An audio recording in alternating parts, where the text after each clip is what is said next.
ফ্র্যাঙ্কস্টাইন movie explain. সিনেমার শুরু Antarctic মহাসাগর থেকে। শীতকালে একটি বিশাল জাহাজ জমে যাওয়া সমুদ্রের মধ্যে আটকে যায়।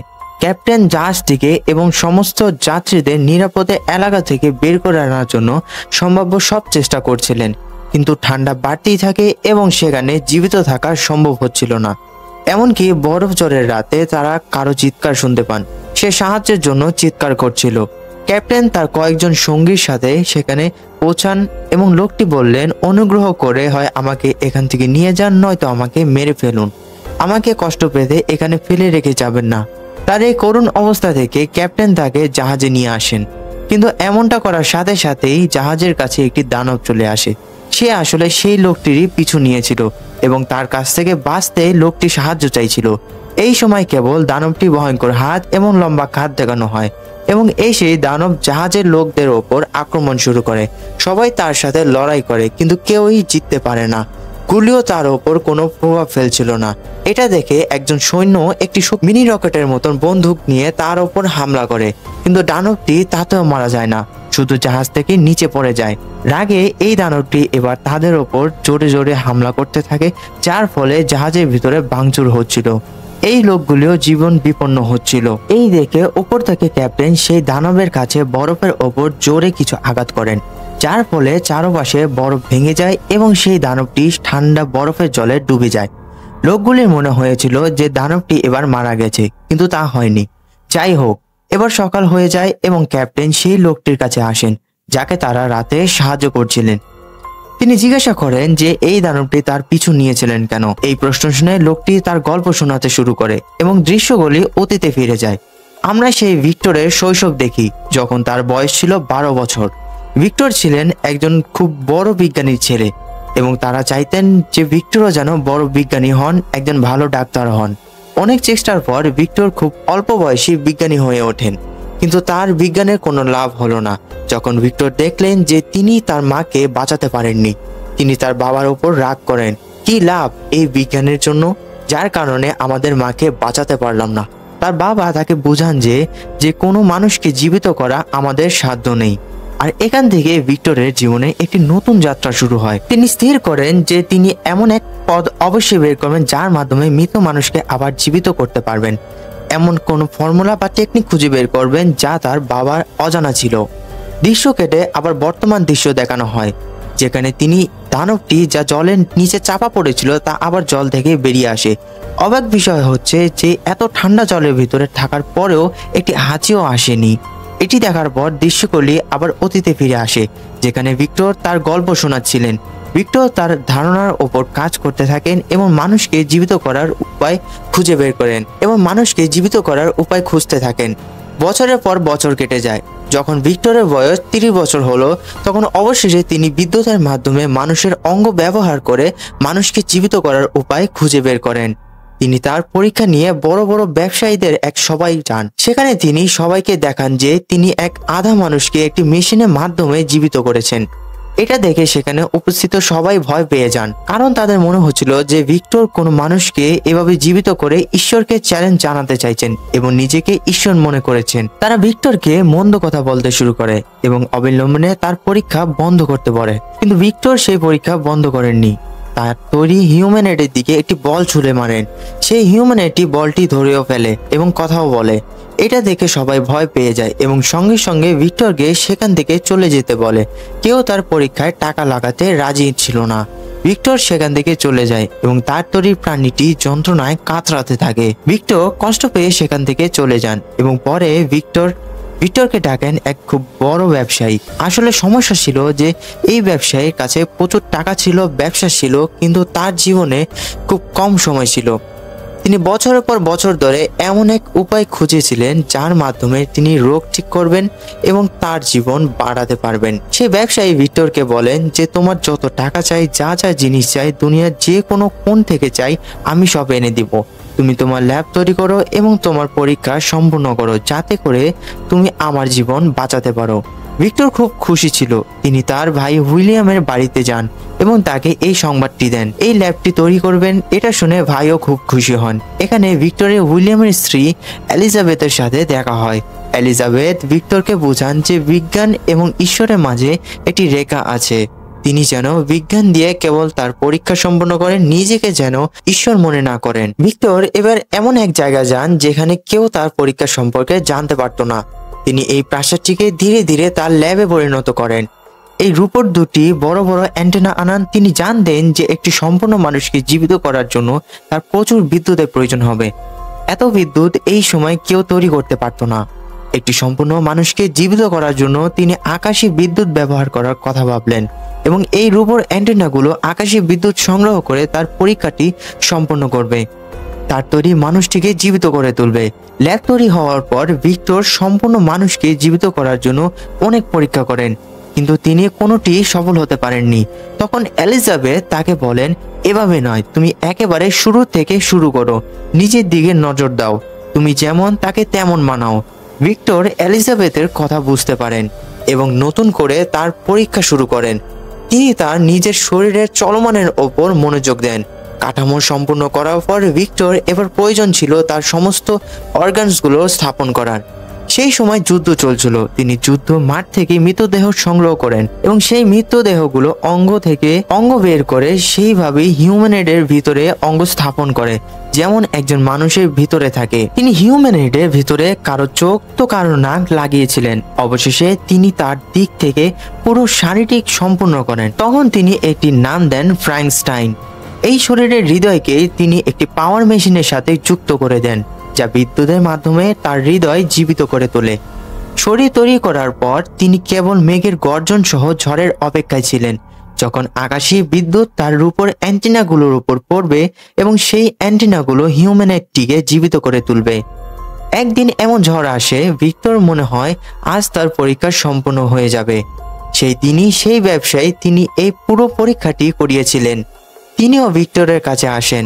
ব্যবসায়ী বলেন, আমি আর কি চাইবো, আমি শুধু এটাই চাই যে যখন আমি মরে যাব তখন তুমি আমাকেও এই শরীরের মতোই জীবিত করে দিবে। আর যদি তুমি আমাকে জীবিত করতে না পারো, আমার হৃদয় এবং মস্তিষ্ক এই শরীরে ঢুকিয়ে দিবে। এটা শুনে ভিক্টর বলেন, না, আমি এই শরীরের সাথে কিছু করব না। এটা শুনে সেই ব্যবসায়ী রেগে যান এবং দুজনের মধ্যেই লড়াই হয়। সেই লড়াইয়ে ব্যবসায়ীও নিচে পড়ে যান এবং মারা যান। আকাশী বিদ্যুৎও ভিক্টরের তৈরি টাওয়ারগুলির ওপর পড়ে, কিন্তু তা সত্ত্বেও ভিক্টর দেখেন যে তার পরীক্ষা ব্যর্থ হয়েছে। সেই হিউম্যানয়েড অর্থাৎ ফ্র্যাঙ্কস্টাইন জীবিত হননি। ভিক্টর এবার সম্পূর্ণ ভেঙে পড়েছিলেন। তার বছরের পর বছর পরিশ্রম নষ্ট হয়ে গিয়েছিল, তাই তিনি ক্লান্ত হয়ে ঘুমিয়ে পড়েন। সকালে যখন ঘুম থেকে ওঠেন, তিনি নিজের চোখকে বিশ্বাস করতে পারছিলেন না। ফ্র্যাঙ্কস্টাইন চলতে পারত, তার চোখের সামনে দাঁড়িয়েছিলেন। ব্যান্ডেজ বাঁধা তার এই সৃষ্টিকে দেখে ভিক্টর নিজেই ভয় পেয়ে যান।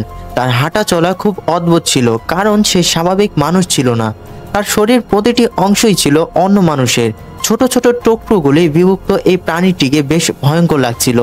ভিক্টর নিজেই ফ্র্যাঙ্কস্টাইনকে খুব ভয় পেতেন, তাই তিনি তাকে একটি গোপন ঘরে বন্ধ করে দেন। ভিক্টর লক্ষ্য করেছিলেন যে এই বিশাল প্রাণীটিকে মস্তিষ্ক একটি নবজাতকের মতন। ভিক্টর এবার তাকে কথা বলতে শেখান। ভিক্টর তাকে সাধারণ মানুষের জীবন শেখানোর জন্য চেষ্টা করতে থাকেন, কিন্তু ভিক্টর এই কথাটি ভুলে গিয়েছিলেন যে মানসিক দিক থেকে ফ্র্যাঙ্কস্টাইন একটি শিশু এবং তাকে শিশুর মতনই আচরণ করতে হবে। কিছুদিন পর উইলিয়াম ও তার স্ত্রী এলিজাবেথকে নিয়ে ভিক্টরের সাথে দেখা করতে আসেন। তাদের আসার পর ভিক্টর ঘাবড়ে যান, কারণ তিনি এলিজাবেথের কাকাকে মেরে ফেলেছিলেন। এলিজাবেথ একটি ঘর থেকে কিছু আওয়াজ। তো এখনো যারা আমাকে ফলো করেননি, প্লিজ আমাকে ফলো এবং সাবস্ক্রাইব করে দিবেন শুনতে পান।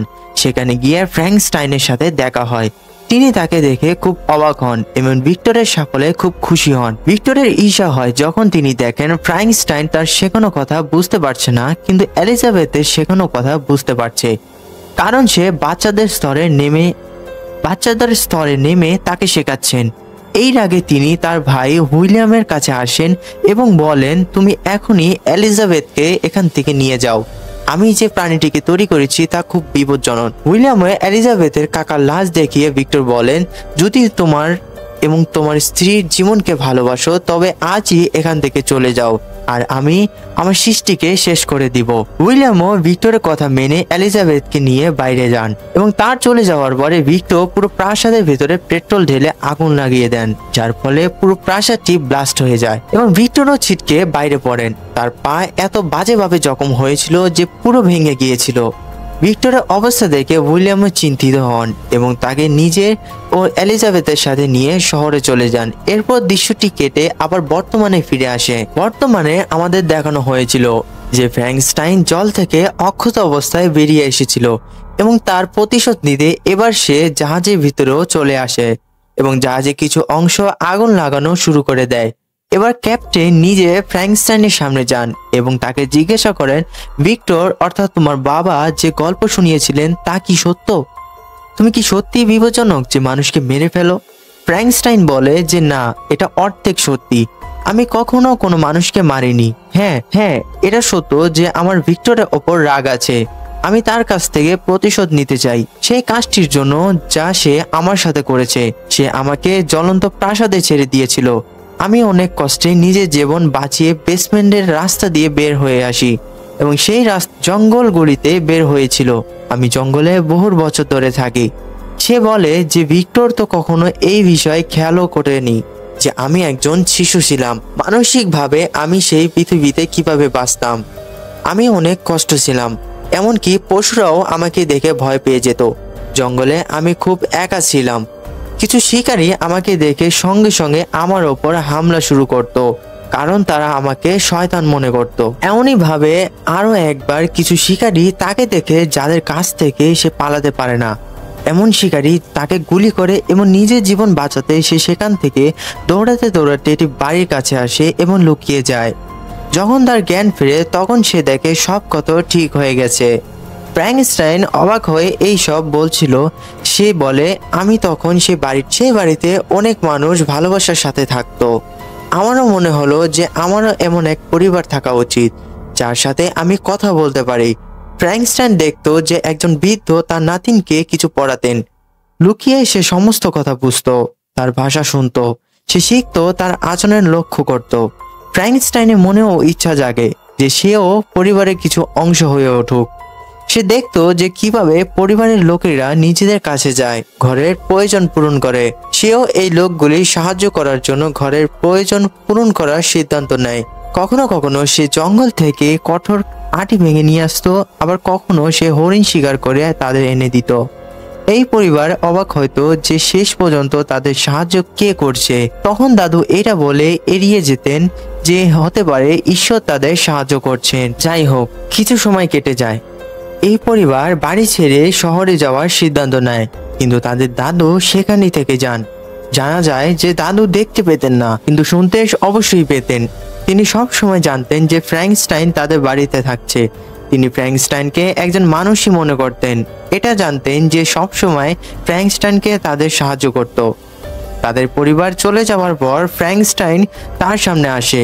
বৃদ্ধ তাকে পরিবারের সদস্য হিসেবে মেনে নেয়। তিনি যতদিন ফ্র্যাঙ্কস্টাইনের সাথে থাকতেন তাকে মানুষের মতো বাঁচতে শেখান, পড়তে শেখান এবং মানুষের সব কাজ শেখান। একদিন ফ্র্যাঙ্কস্টাইন সব শিখে যায়। দাদু তার সাথে কথা বলছিলেন। তিনি তাকে জিজ্ঞাসা করেন যে তুমি কোথা থেকে এসেছো। ফ্র্যাঙ্কস্টাইন এই প্রশ্ন শুনে চমকে যায়, কারণ এই উত্তর তার কাছেও ছিল না। দাদু তাকে বোঝান, তোমার কিছু তো মনে থাকবে, শেষবার কোথায় ছিলে? ফ্র্যাঙ্কস্টাইন বলে, হ্যাঁ, আমি সেখান থেকে এসেছিলাম, আমার সেই জায়গাটি মনে আছে, আমি সেখানে যেতে পারি। দাদু তাকে বোঝান, তুমি সেখানে যাও, তুমি তোমার জীবন সম্পর্কে জানতে পারবে। তার কথা মেনে ফ্র্যাঙ্কস্টাইন সেই ল্যাবের কাছে যায়, সে যেখানে ভিক্টর তাকে তৈরি করেছিল। এখানে সে ভিক্টরের পরীক্ষা সম্পর্কে জানতে পারে এবং সে এটা জেনে অবাক হয়ে যে সে জন্মায়নি, বরং তাকে তৈরি করা হয়েছিল। আর তাকে এখান থেকে ভিক্টরের ঠিকানা মিলে এবং সে সিদ্ধান্ত নেয় যে সেখানে ভিক্টরের কাছে যাবে এবং তার কাছে অনুরোধ করবে যে সে যেন তারই মতো একটি প্রাণী তৈরি করে দেয় যার সাথে সে কথা বলতে পারে। নিজের সম্পর্কে জানার পর সে সঙ্গে সঙ্গে দাদুর কাছে যায় তাকে এই সুখবর শোনাতে যে নিজের সম্পর্কে জানতে পেরেছে। কিন্তু সেখানে গিয়ে সে কি দেখে যে নেকড়েরা দাদুর উপর হামলা করেছে। দাদু একেবারে মরার অবস্থায় ছিলেন। এটা দেখে সে একেবারেই ভেঙে পড়ে। সে দাদুকে বলে, আপনি মরতে পারেন না, আপনি তো এই পৃথিবীতে আমার একমাত্র সঙ্গী। তাদের কথা বলার সময় সেখানে সে বৃদ্ধের ছেলেরা আসে যারা ফ্র্যাঙ্কস্টাইনকে একটি দানব মনে করে এবং পিছন থেকে তার ওপর গুলি চালায়। তাদের কাছ থেকে বাঁচতে ফ্র্যাঙ্কস্টাইন দৌড়ায় এবং বাইরে বেরিয়ে আসে। এই লোকেরা তার ওপর এত গুলি চালায় যে অবশেষে সে পড়ে যায় এবং তাদের মনে হয়েছিল যে সে মরে গেছে, কিন্তু সে অজ্ঞান হয়েছিল। পরের দিন আবার জ্ঞান ফেরে, কিন্তু এবার দাদুও সেখানে ছিলেন না। তার ছেলেরা তাকে এখান থেকে নিয়ে গিয়েছিল। ফ্র্যাঙ্কস্টাইন এবার জানতো যে তাকে ভিক্টরের কাছে যেতে হবে। ভিক্টরের ঠিকানায় সে আগেই পেয়ে গিয়েছিল। সফর করার সময় যখন সে ভিক্টরের কাছে পৌঁছায় তখন সে দেখে ভিক্টর এবং তার ভাই উইলিয়াম পার্টি করছে। এটা দেখে তার রাগ হয় যে সে এই কষ্টে জীবন কাটাচ্ছে এবং তার ভিক্টর আইসি জীবন কাটাচ্ছে। এই রাগে সে ভিক্টরের ওপর হামলা করে, যে বলে যে আমি তোমাকে মেরে ফেলবো। ভিক্টর তাকে বলে আমি এটাই চাই যে তুমি আমাকে মেরে ফেলো। আমার নিজের ওপর আফসোস হয় যে আমি তোমার ভয়ঙ্কর প্রাণী তৈরি করেছি। আমি তো সেই দিনে অনুতপ্ত যেদিন থেকে আমি তোমার মতন দানবকে বাঁচিয়েছি। ফ্র্যাঙ্কস্টাইন বলে আমি দানব নই, কিন্তু ভিক্টর তার কথা না শুনে তার ওপর গুলি দিয়ে হামলা করে। কিন্তু এলিজাবেথ ফ্র্যাঙ্কস্টাইনের সামনে এসে দাঁড়ায় এবং ফ্র্যাঙ্কস্টাইনের গুলি নিজের ওপর খেয়ে নেন। ফ্র্যাঙ্কস্টাইন আরো একবার ভেঙে পড়েছিল, কারণ দাদু এবং এলিজাবেথই ছিলেন যারা মানুষ মনে করতেন। দুঃখে এলিজাবেথের কোলে তুলে সে পার্টি থেকে বাইরে বেরিয়ে যায়। বাড়িতে তার স্ত্রীর মৃত্যুর কারণে উইলিয়ামও শোকে আচ্ছন্ন হয়ে গিয়েছিলেন। তিনি ভিক্টরকে বলেন যে তুমি সব নষ্ট করে দিয়েছো। যদিও ভিক্টর তার কাছে ক্ষমা চাইতেই থাকে, কিন্তু উইলিয়ামও তার নিজের বাড়ি থেকে বের করে দেন।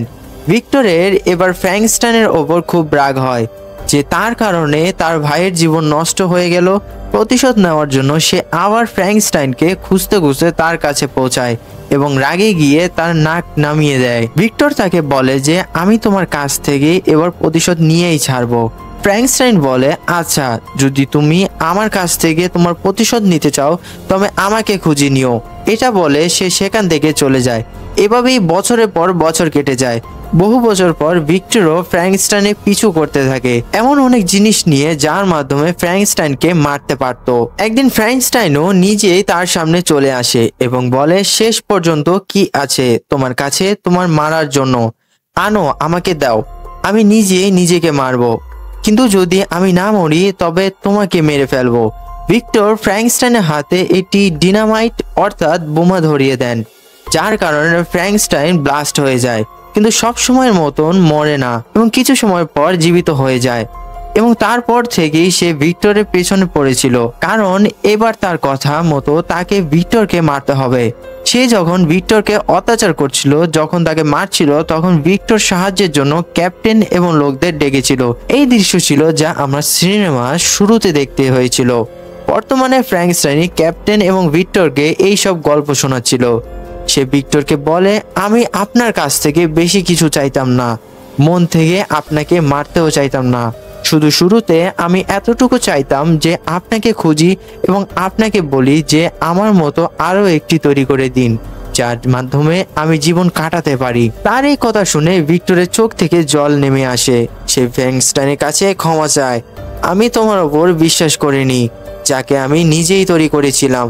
ভিক্টরের অবস্থা খুবই খারাপ ছিল, সে মরতে চলেছিল, কিন্তু মরার আগে সে ফ্র্যাঙ্কস্টাইনকে বলে যায় যে তোমাকে বাঁচতে হবে আমার জায়গায় এবং আমাকে ক্ষমা করতে হবে। ফ্র্যাঙ্কস্টাইনও এই ভিক্টরকে ক্ষমা করে দেয় এবং তাদের এই পরিণতি দেখে জাহাজের সব লোক কাঁদতে শুরু করে। শেষে ফ্র্যাঙ্কস্টাইন জাহাজ থেকে নেমে যায় এবং তাদের এই জাহাজটি বরফের চাই থেকে মুক্ত করে সমুদ্রে পাঠিয়ে দেয়। সবাই এভাবে মুক্ত হয়ে যায় শুধুমাত্র ফ্র্যাঙ্কস্টাইনের কারণে। যাওয়ার সময় ফ্র্যাঙ্কস্টাইনের দিকে হাত, কিন্তু এবার সে ঠিক করে নিয়েছিল যে সে জীবন একা কাটাবে। এভাবে তাকে দেখিয়ে এই সিনেমাটি শেষ হয়ে যায়। তো এই ভিডিওটি ভালো লেগে থাকলে কমেন্ট বক্সে জানিয়ে যাবেন, আর ফেসবুক থেকে হলে ফলো এবং ইউটিউব থেকে হলে সাবস্ক্রাইব করে যাবেন। আজ পর্যন্ত এখানেই বিদায়।